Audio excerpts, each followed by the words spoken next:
ආසල්ලයක් ගන්න ඕනේ. ඊයේ පෙරදා එමෙතුමා කියනවා මට මේ බෑග් බෙදලා නඩුවක් තියෙනවලු. මේ බැංකුවේ මිනිස්සුන්ට මොලේ අමාරුවක් නැහැ මගේ account එකට සල්ලි දාන්න.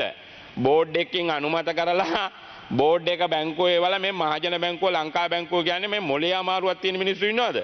මට කලින් හිරේ යවන්න ඕනේ එහෙමනම් ඒ අය.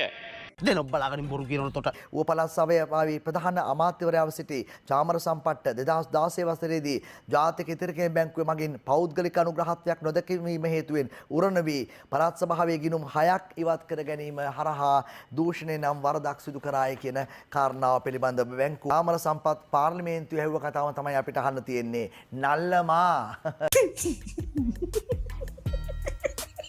දැන් හොඳද එහෙම නැත්නම් දැන් සපද සනීපද කියලා අහන්නේ කෙසේ වෙතත් නල්ලමා කියලා අහන නල්ලමා අර්සි ඉල්ල මාව් ඉල්ල උප්පු ඉල්ල නල්ලමා මගුල තමයි නල්ලමා